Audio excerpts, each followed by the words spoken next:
Hey y'all, happy Sunday and welcome to this week's live Q&A session. This is the portion of the show where we allow YouTube to send out notifications that we're going live.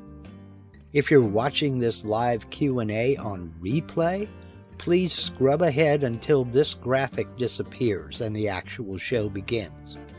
If you're watching live and you have any comments or questions, please go ahead and put them in the live chat.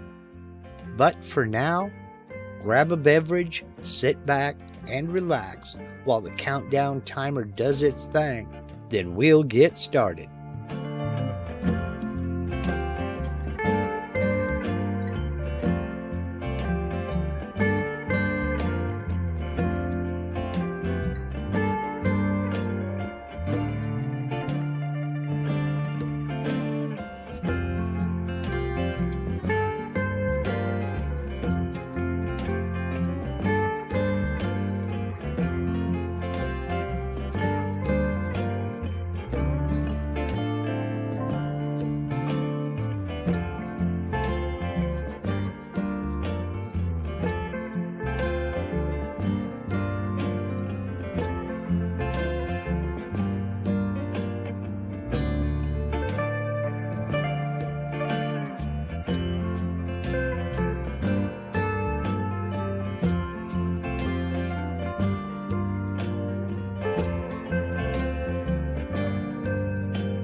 I guess it helps if I add myself to the stream, which I forgot to do when the music started.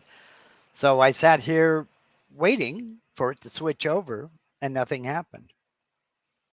What it's like to be me. Happy Sunday, everybody. Hope everybody's doing well. Hope everything is going your way. Hope you got some shop time, got to get out and make a few chips.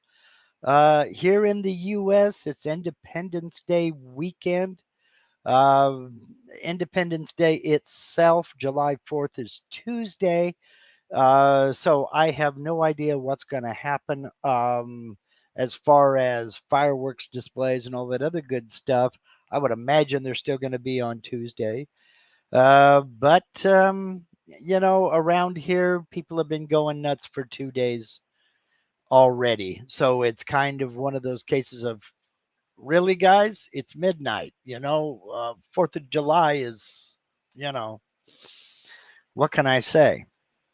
Yeah, it's been a week. Let's put it to you that way.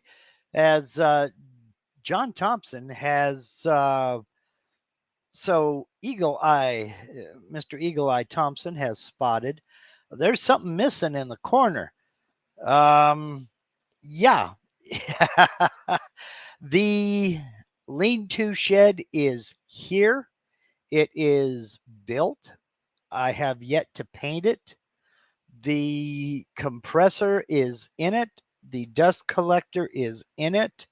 I'm getting ready to start running the duct work and everything and putting power out there so that I can run the dust collector and leave it outside. You know, it's not so much for noise as it is room. I need space. I still have the shop vac dust collector that I use when sanding and what have you, but that's going to be moved. Probably um, that's probably going to get moved down. You can't see it. My paint, you can just barely see the corner of my toolbox right there. And next to the toolbox is a paint locker. The paint locker may get moved down that way. I don't know yet. And then this dust collector put over here next to where the paint locker is now. And then I have some a vertical clamp jig that I'm going to be setting up along the wall back there so I can do panel glue ups, what have you. Have one station just for that. So we're getting there. It's a process. So, let's see. Crafted by Clyde says noise will be in it. Yeah, we're still, whoops, excuse me. We're still going to be, there's still going to be quite a bit of noise. I'm not going to insulate and finish the lean-to, but I will be, I will be putting in some acoustic insulation just to kind of dampen down the noise, mainly of the compressor. But we'll see when I get the dust collector fired up. We'll see if there's any resonance off of the siding or what have you. I may put acoustic insulation on that as well. It has 3 vents in it, one eve vent and then a vent on each end. So it's not going to climate controlled. I'm not worried about insulating and vapor barrier and all that other good stuff. So, but I'm on the right track. I can actually walk over there now without stepping over things. So, yeah. Okay. Yes, I get what you mean. And you're right. It's funny. The loudest thing in this shop is that shop vac.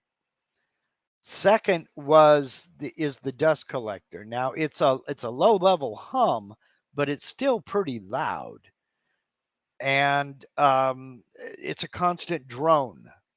I'll put it to you this way: when I'm cutting on the CNC, I can hear the dust collector over the spindle and everything else. I can hear it droning in the background. But hey, such is life. So we'll see what happens. But I'm excited. I'm getting ready to start doing the plumbing on it. I've got everything figured out, and you can see two outlets on the wall. Whoops, there we go. You can see two outlets on the wall. It looks like the ductwork is going to come into this shop over to this side in between those two outlets. Now, there is no wire running between these two.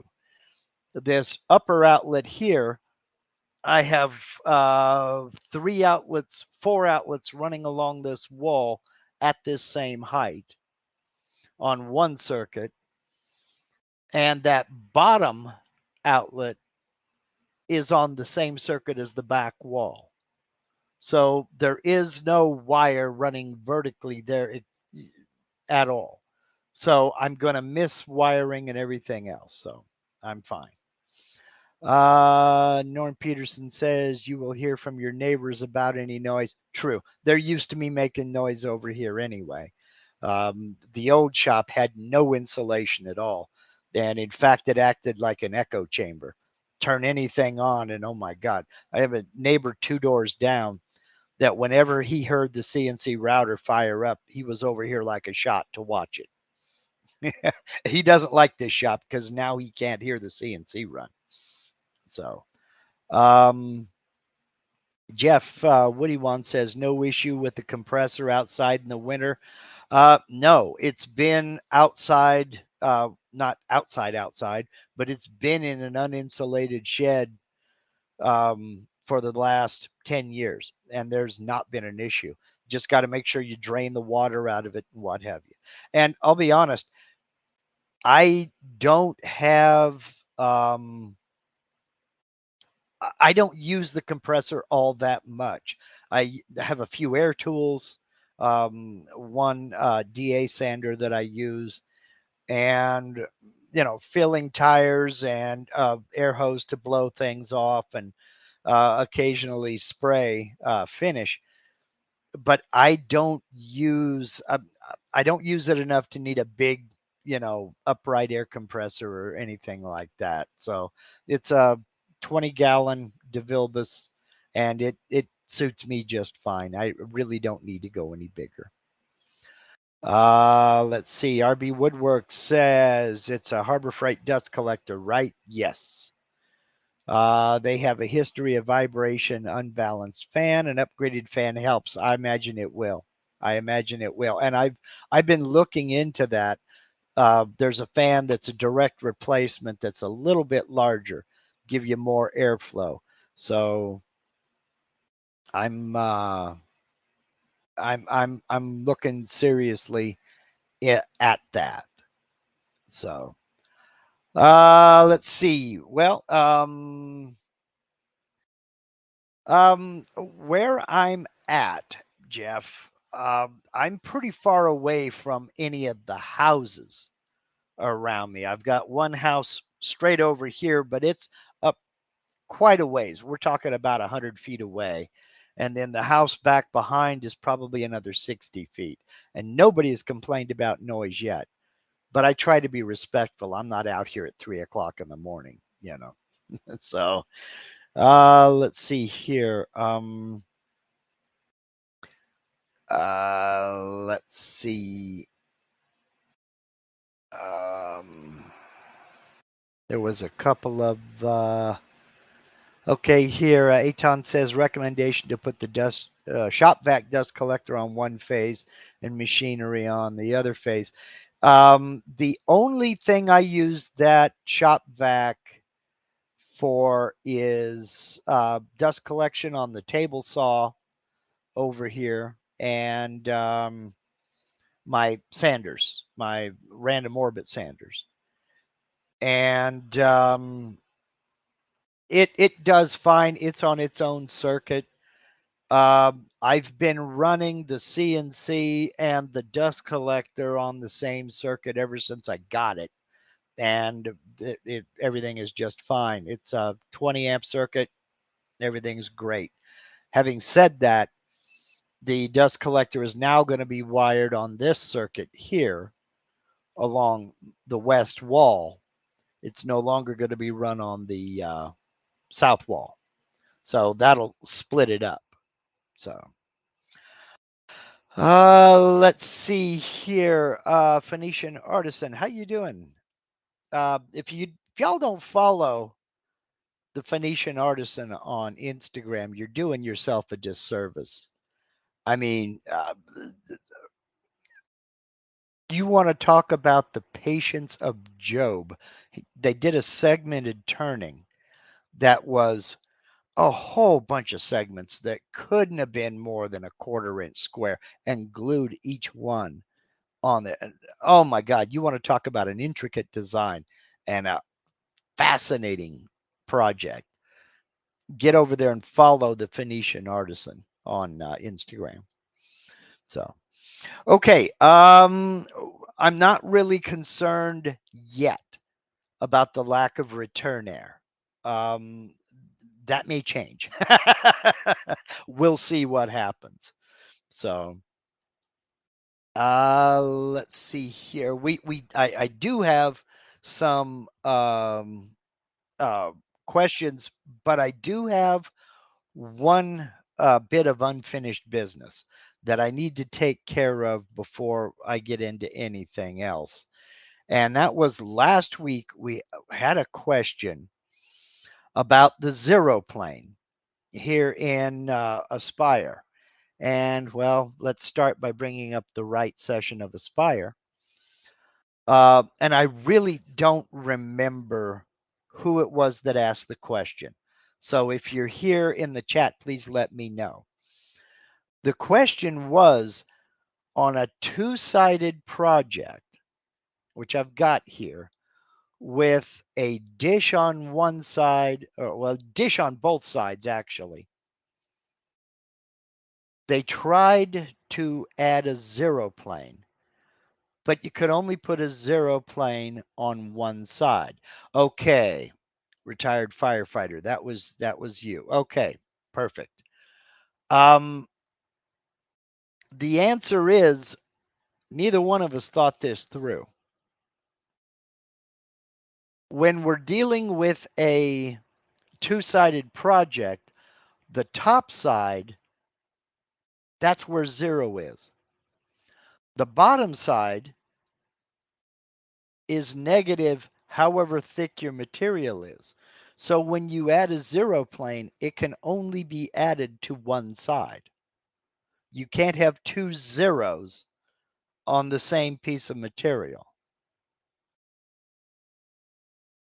And I didn't think about that when we were talking. So the answer to your question is no, you can't put a zero plane on both sides. And in fact, in trying out, I believe you said you were trying to create a dish on both sides of the on both sides of the project. So you would have like a dish on this side and then a dish on the other side. You kind of have to play with it.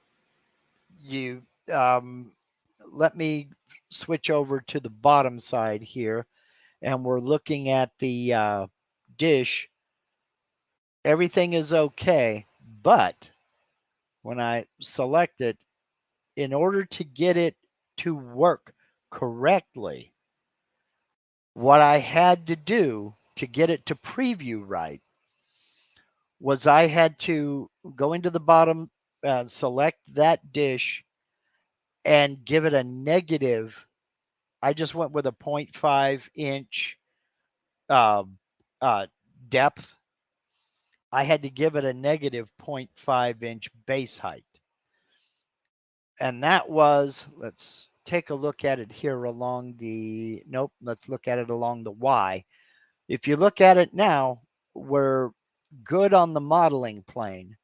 This gray area is the modeling plane. That's the plane that all of the models are built upon. But the standard base height is 0.0, and we let it update. Look at what happens. Your dish is way beneath that modelly plane. So what I had to do was I had to drop that base height down to 0.5 to get them on an even plane within the material. Okay. Flip back over to the top, and we add the dish on the top is just fine. Now, let me close this and we'll turn on the zero plane and see what happens. On the top side, we're good. And on the bottom side, we're good. It was setting this bottom side base height to equal the depth of the dish that made all the difference. And it will now work. I can come over here. I've already calculated tool paths for it and everything else. And we'll go ahead and I'll preview it, preview all sides. So it cuts both of them. And now I can move it around and I have a dish on both sides. However, when you zoom in and take a look, and I've got my resolution set at low, the lowest, just simply because otherwise it would take forever to render. I'm getting that. I'm not getting really a ragged edge up here on this surface, but if I switch over to the bottom, I do. And that's because that zero plane is on the other side. So it's not able to get in here and fill in these ragged edges. So that's a downside. Okay. As far as cleaning this up, I don't know what to say other than maybe make your material slightly oversized and then surface this flat after it's done. Okay. It just simply to eliminate this jagged edge. So yeah, neither one of us caught it, but that's basically the point. There is 1 0, and when you add a zero plane, that's where it goes, 0. So no, you can't put one on each side. So having said all of that, oh man, yeah, it's a little bit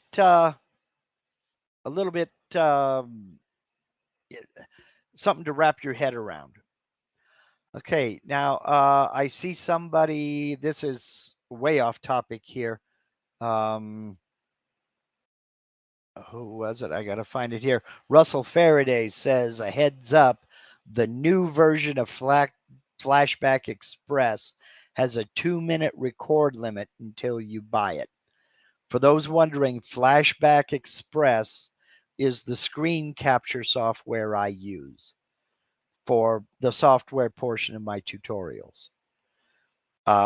It, up until now, was 100% free, and it was unlimited recording, and it would export. It records in its native format, its proprietary format, but it would export to MP4. I'm using about a 4-year-old version because a couple of changes in newer versions kind of put a damper on things. So yeah, I use the old Flashback Express. I think it's version 5.4 or something, like 5.6, something like that. So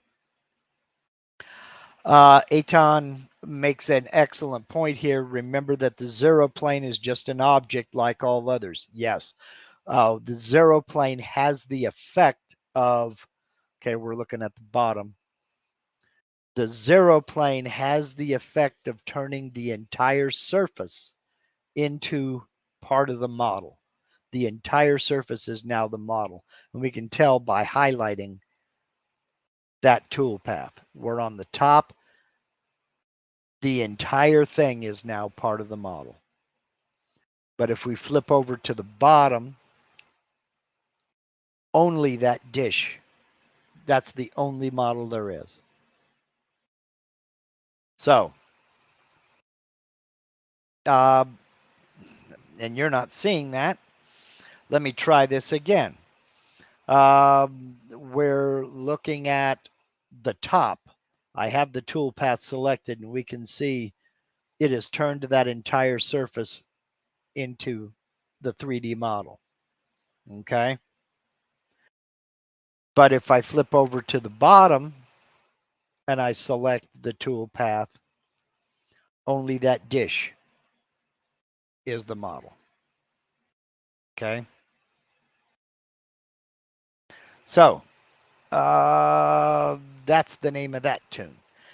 But yes, it can be back over to the top. It can be manipulated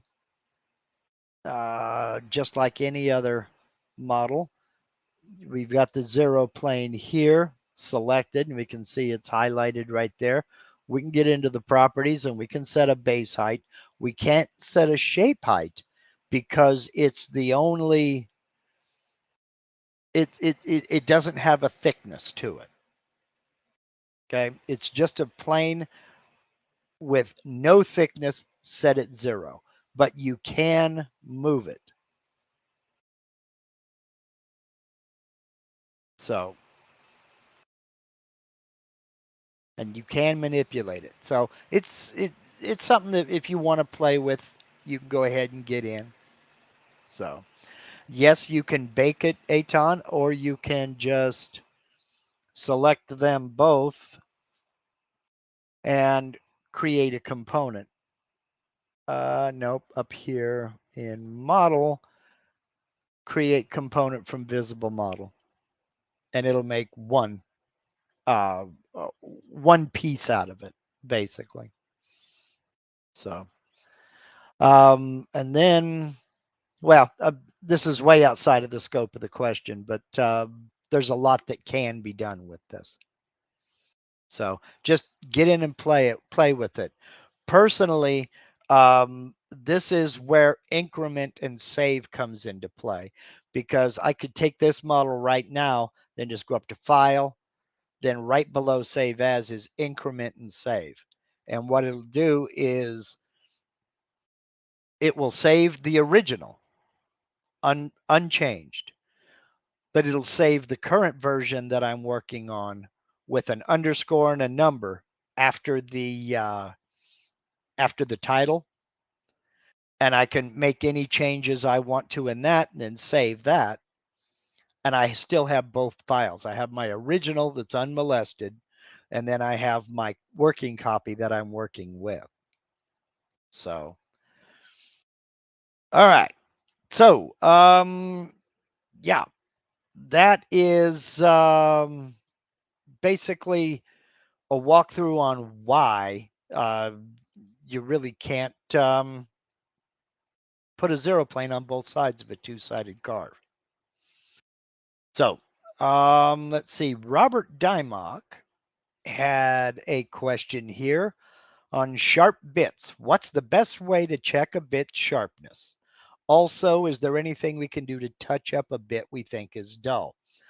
And Aton had some good points here. What bit in particular? V-bit, engraver, end mill.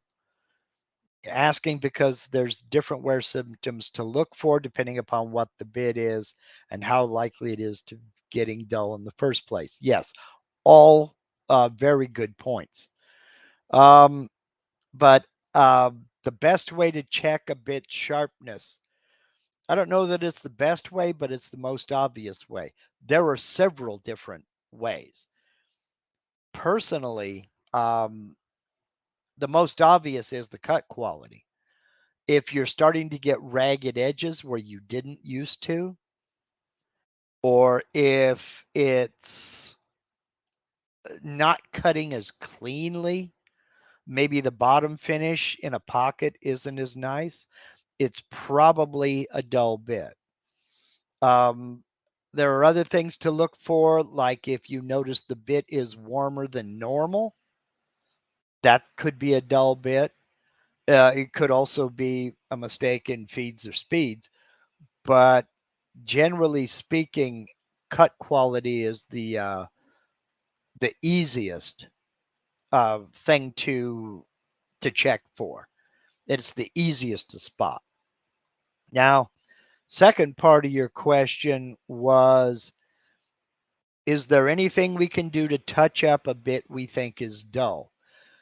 And this is where I'm going to use that word that a lot of people don't like, and that is depends. If you're talking about a spiral end mill like this, generally speaking, no. Um, unless you have very specialized equipment. Now, you can send them out and have them resharpened, but sometimes you're getting into false economy with that. Now, if you are talking about a V-bit with the carbide cutter, the brazed carbide cutters, these you can dress up and clean up. Peter Pasuelo over on his channel CNC Nuts did a video a few years back on how to dress up this type of bit. And I just put a link to that video there in the chat. I will put a link down in the description as soon as we're done live here.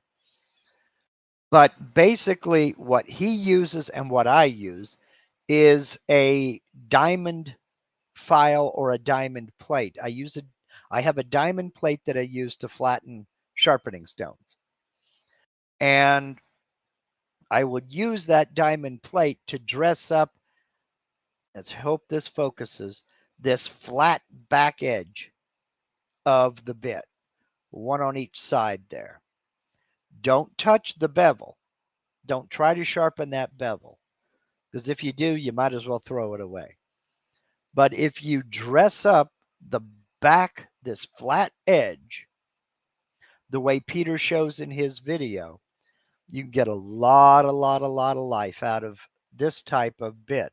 And it works on V bits. It works on these straight carbide straight cutters.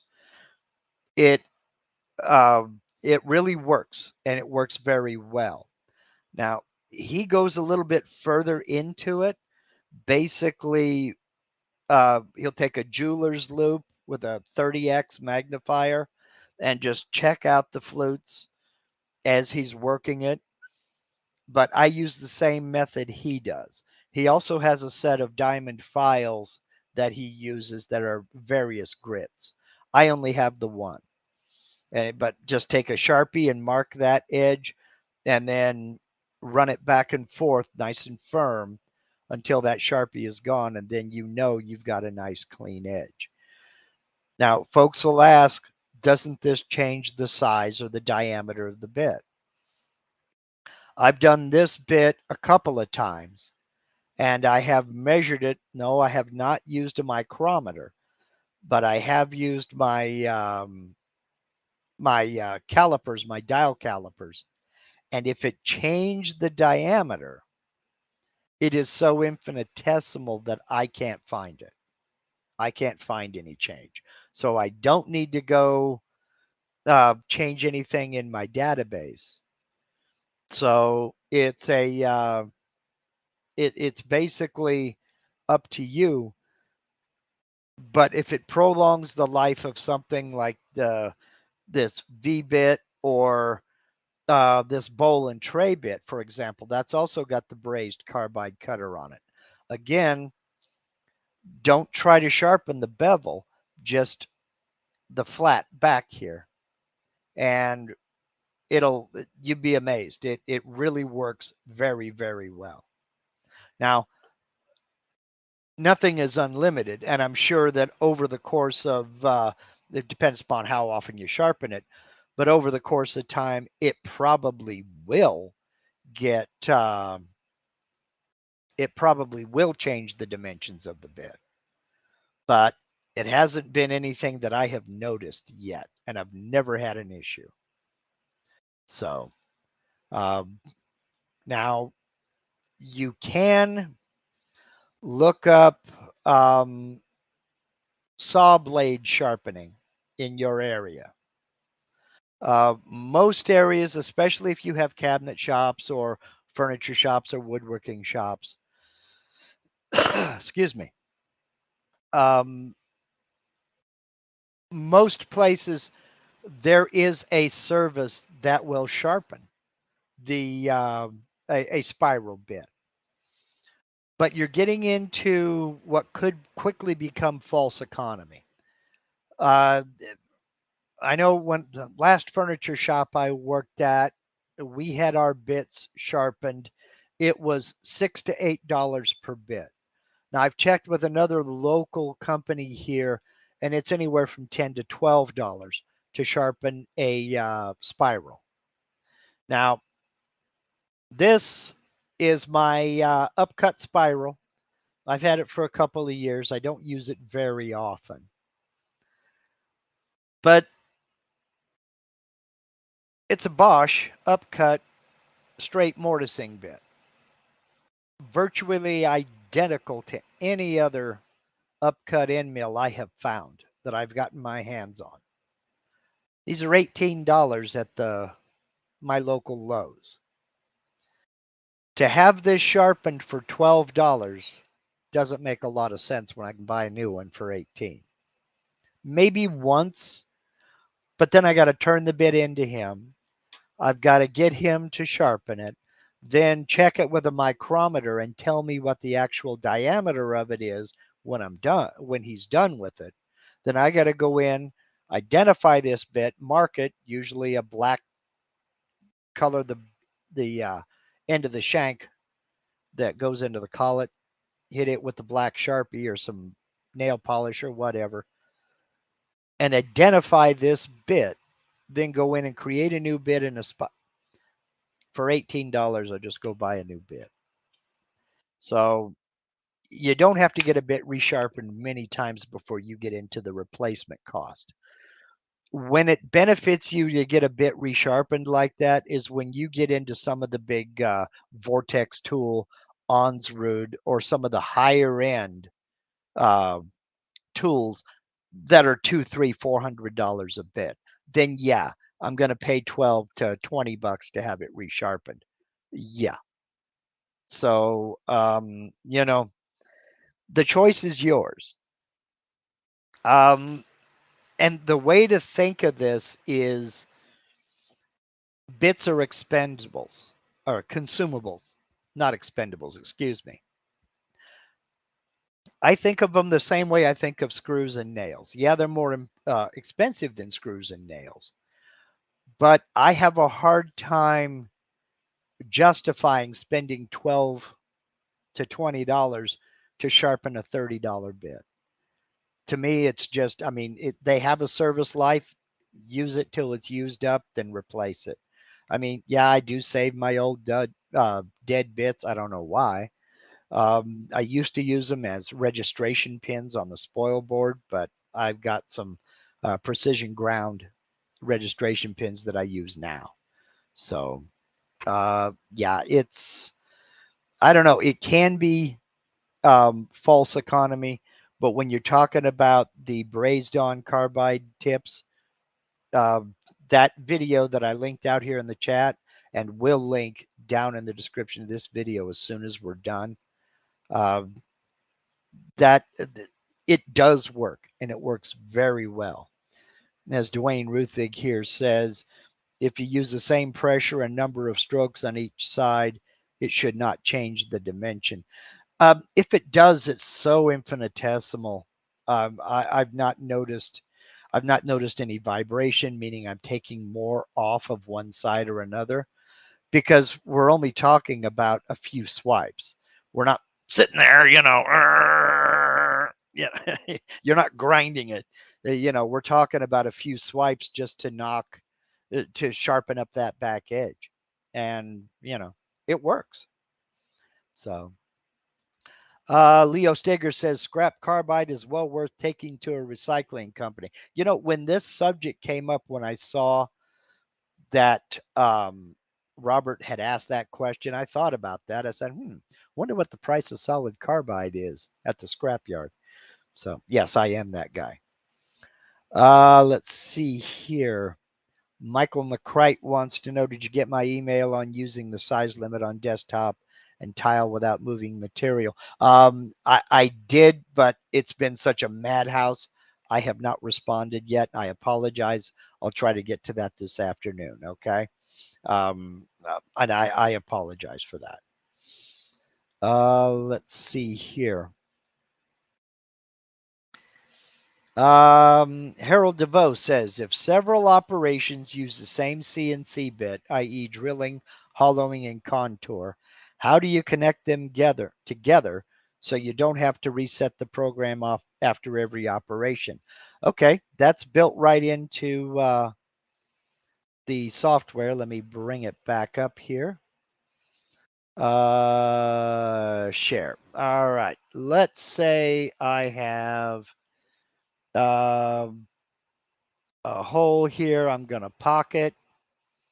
Let's go back. I should have done this first. 0.25. I've got 2 holes I'm going to drill.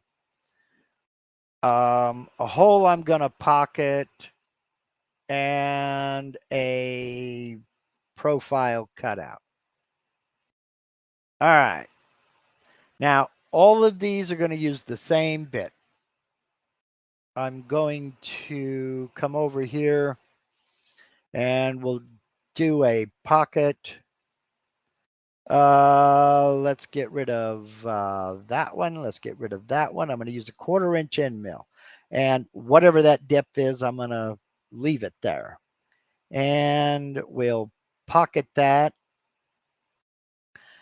Close that. Come back over to the 2D view. And I'm going to drill these all the way through. So Z equals, and we're using the same 2-flute end mill. And then for that one, we're going to do a profile tool path. And we're going to cut all the way through. Z equals. And we're going to change over to, back up here, my 1/4 inch end mill. Select. And let's reduce the number of passes down to 3 just for this. And I didn't do it. Let's go down to 3. Set passes. Okay. All right. And that's good enough for a demonstration. Come on. Try that, Mark. There we go. All right. So now we have all 3 of these.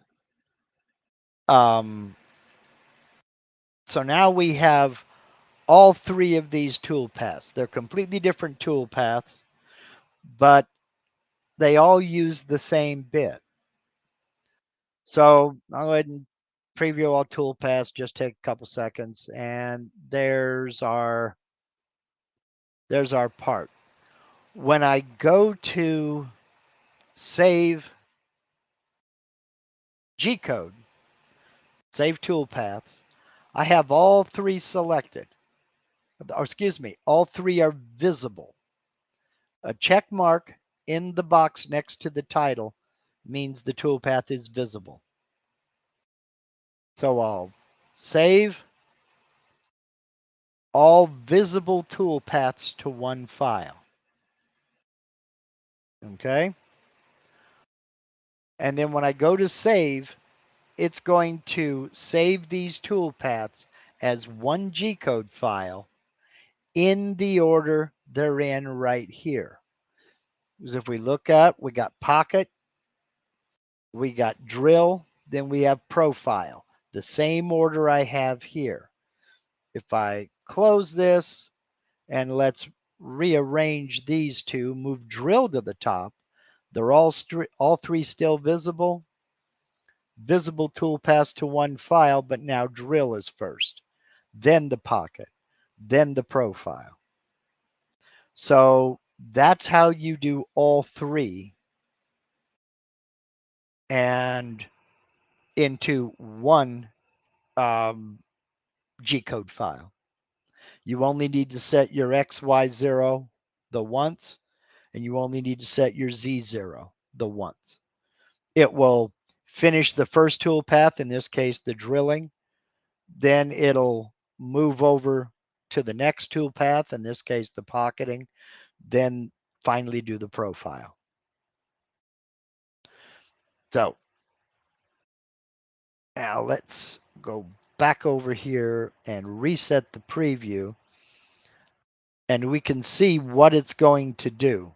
With the drilling first, it's going to come up from the center, which is where my XY datum position is. Red is a rapid move. It's going to come up, drill, drill.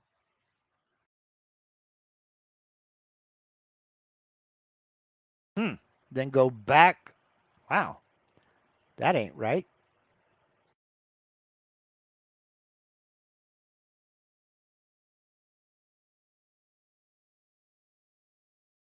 Oh, I changed the order. Okay, never mind. Well, anyway, it will drill the holes, then cut the pocket, then cut the profile. So that's how you do that. Let's see here.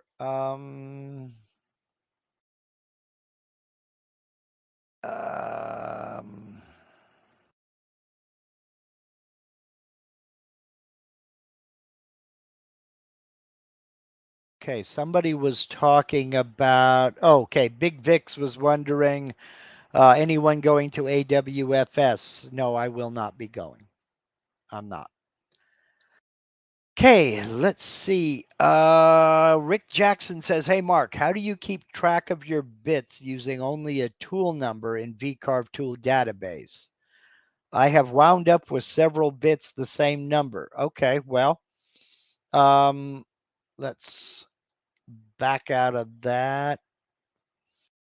He then goes further to say, I usually have to open the project in VCarve and look at which tool I should use. Okay, well, there's a couple of ways of taking care of that. Let me go back over here. And, well, let's just go into the tool database. In the tool database, I've got my 1/4 inch end mill. Now,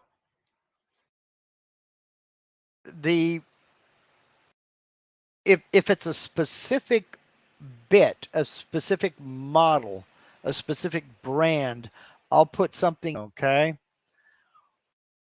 Without that, for instance, this end mill here, I use this same tool, whether it's downcut or upcut, because the G-code doesn't care. The only thing that cares if it's an upcut or downcut is the material itself. Excuse me. Now, what you can do, let me cancel that. Let's look over here at the drill tool path. Go into edit, and right here you can change the tool number. If, for instance, this is a different tool, I can change the tool number right there for this tool path only. Okay? I'm going to cancel that because I don't need to do it. So that's how you address the same tool number. You come into edit, change the tool number here, click OK. Now this bit, then I have to recalculate because I made a change. Now this bit has a tool number, a different tool number to these two. This one is, no, it doesn't make note of it. So let's now go see if it will save all three. Visible tool paths, it will save all three. to the same, but because they have the same dimensions and the same geometry. Okay. Now, how do I keep track? Personally, I put the name in the G code or here in the toolpath. Because like I'll put 25 end mill. And now I know that I'm using a 1/4 inch end mill. Okay. And save that. Let's say this was a 3/8 end mill. I would rename it 375 end mill. And let's say I'm using a 90-degree V-bit for this one. Right click, rename 90-degree V-bit. Not everybody can do that.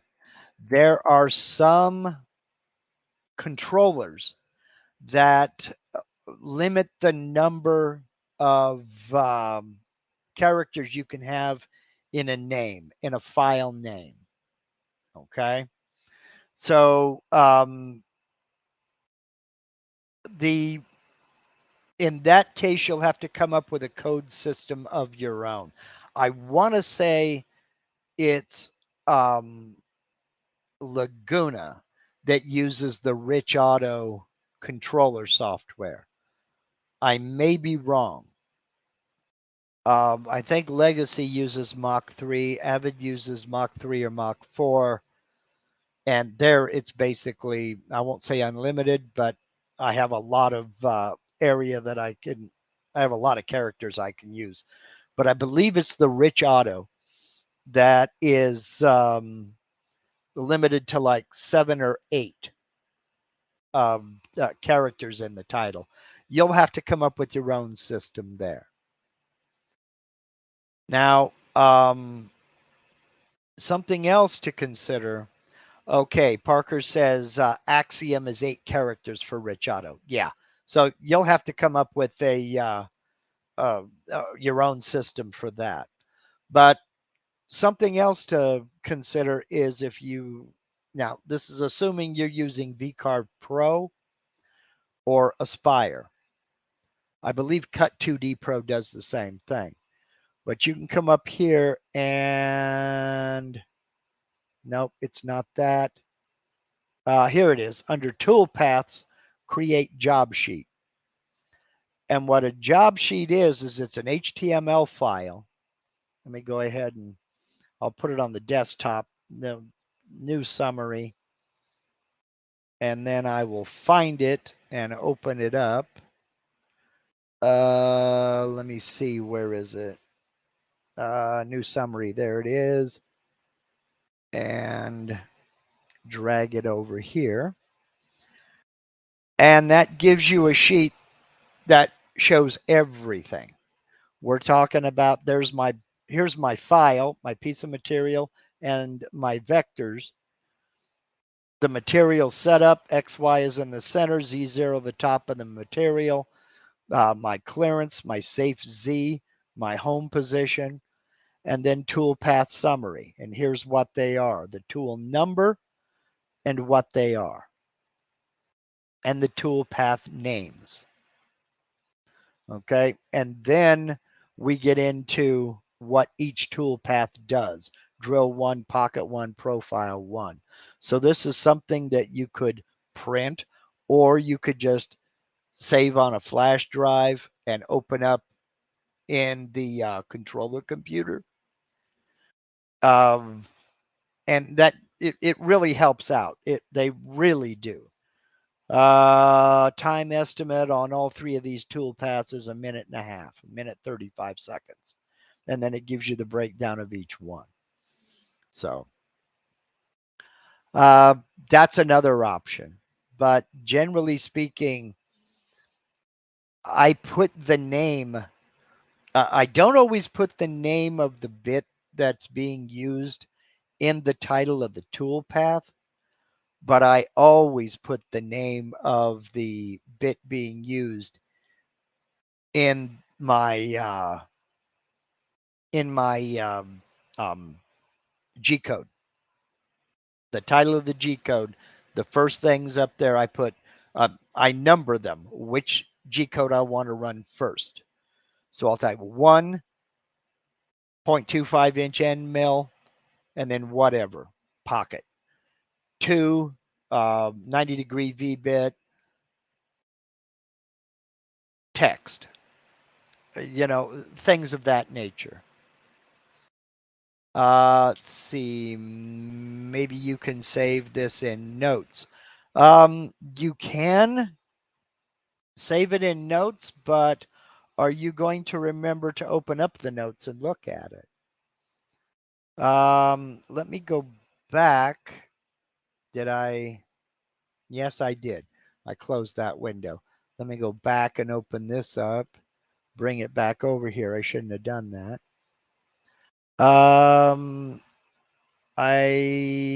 You know what? Let me save a note and see, edit, and see, does it come up? Notes. Look at the bit sizes. Okay. And now let's create a job sheet, and I'll give it the same name, new summary. Just overwrite that previous job sheet. Yes. Then come over, open it up, and see, yes, there's job notes right there. So if you add a note, it will print those notes. I thought it would, but I wanted to make sure before I said yes, it will. And just a little extra added bonus. When you go into notes, if you want this note to open automatically whenever you load this file, start it up here at the top. Just put a period or full stop. And click OK. Now, every time you open this file, that note will pop up.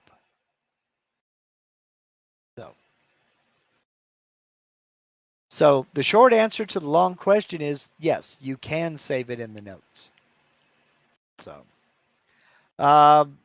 printing a job sheet would be handy. This will help. Yes, I don't believe, and Michael Mazalik, I see you out there. Howdy, howdy. I maybe you can correct me if I'm wrong, but I don't believe job sheets are available in Cut 2D desktop or VCarve desktop. I believe they're only available in the Pro versions of those two titles. So I've never used the desktop version of either one. I've only used the Pro. So let's see here. A lot of discussion about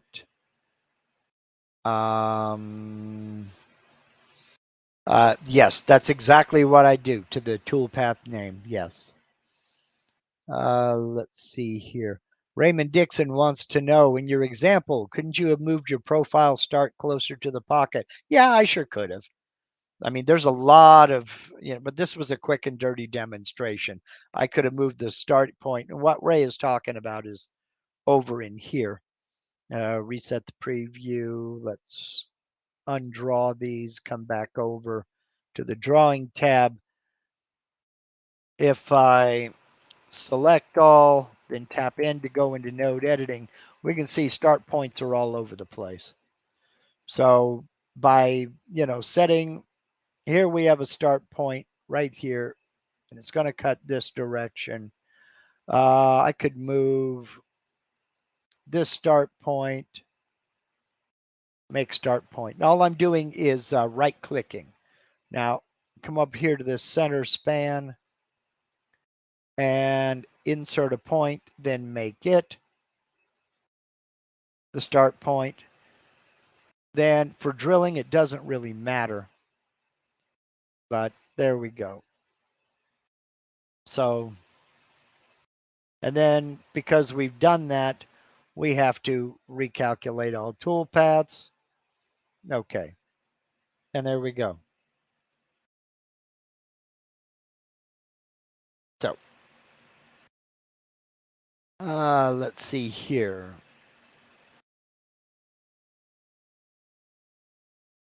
Let me see. I think there was another question out here. Um,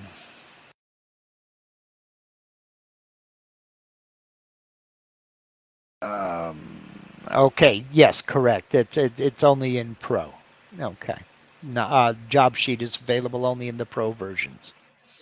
Okay. Let's see. I print the job sheet for every two-sided project so I can keep track of which side I'm working on. Excellent point. Excellent point. I wouldn't have thought of that, but because I'm paranoid.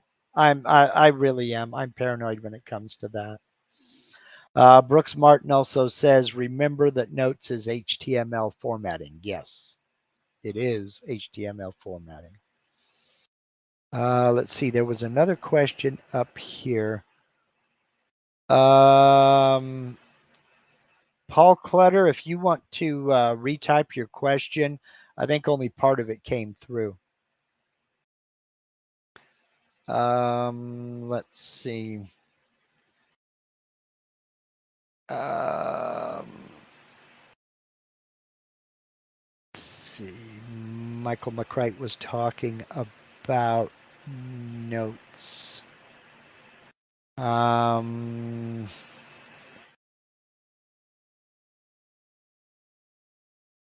Well, let's see here. I can't find the comment now.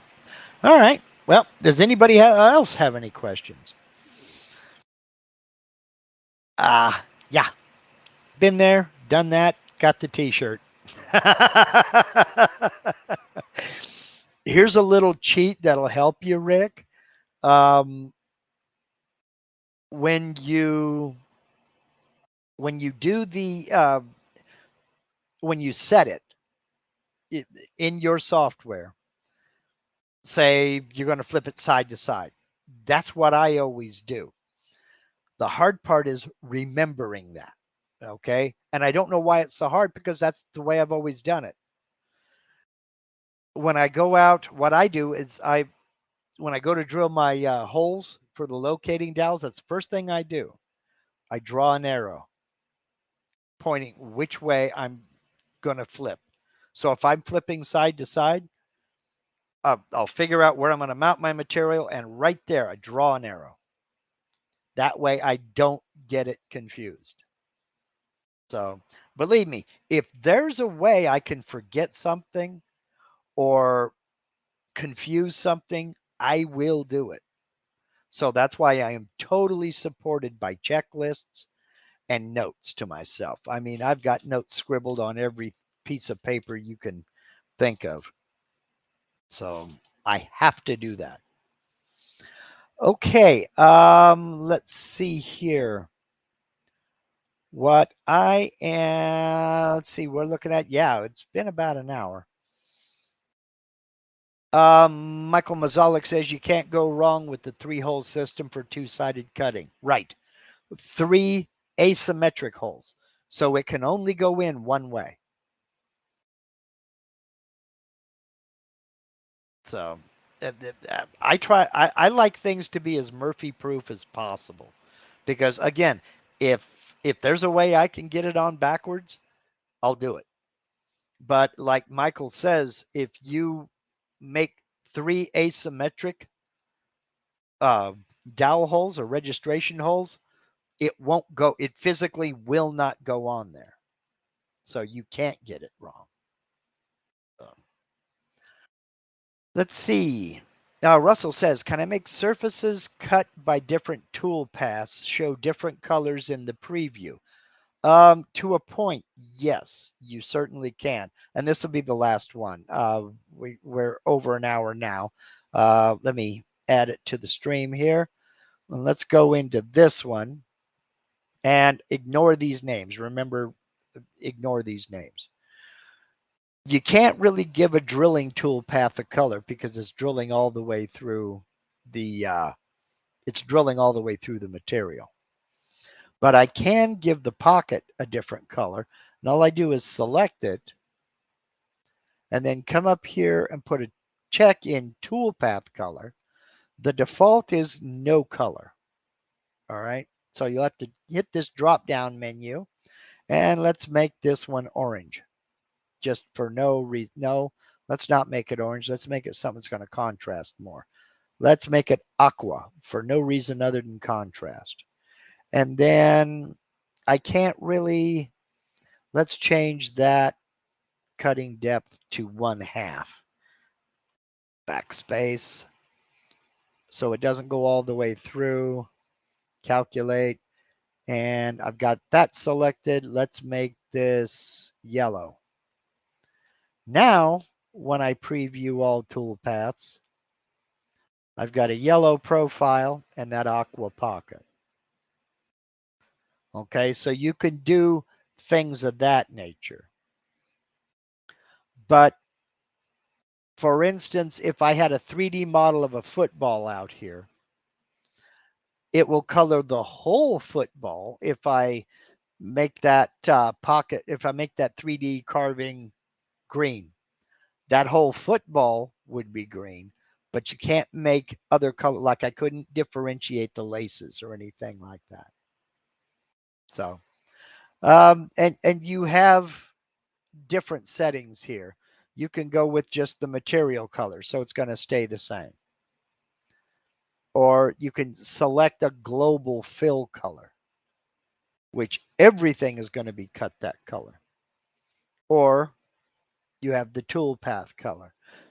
Now, do know, Russell, that if you have, for instance, a V-carve toolpath, and you have the toolpath using a clearance bit, so you have an 1/8 inch end mill and a 90-degree V-bit, you'll need to set the color on both of those. It won't just, you can't just select one. And in fact, you can also select different colors so you can see what the V-bit is going to carve and what the clearance bit is going to carve. So there is that. Okay, let's go ahead and wrap this up. As you can tell, I have not gotten the tiling toolpath project done. It's been a completely different type of week here, getting all this stuff set up and ready and raring to go. And then the guys coming in and building up the lean-to. Now I've got to get power run. I've got to get the ductwork run for the dust collector. And hopefully by next weekend, I'll be ready to start running. Hopefully I'll have that done. We'll see how that turns out. So for my friends here in the good old US of A, have a happy and safe 4th of July weekend. It's wild times are coming, and I know you know that. But hope to see everybody back safe and sound next week. I don't know what I'm going to have next weekend. The jury's still out. If I can get this done, I'll post it.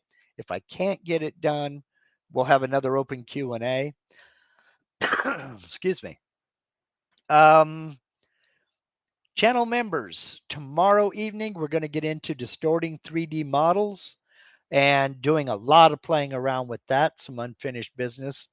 So if check the community tab for the link to tomorrow evening's members only live stream.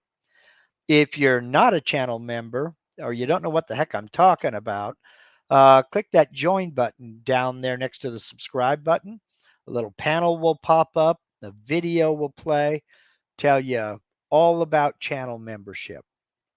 So, yeah, I think that's it. I want to give a special shout out to my buddy Steve at Harneal Media. If you're thinking about or even toying with the idea of a website, check out Harneal Media. He can help you get all set up with a web store, the entire thing. Start getting your products or your services out there in front of people. There's a link to Harneal Media in every video on my channel. He is the sponsor of Mark Lindsay CNC.com, and I'm very proud to call him a friend.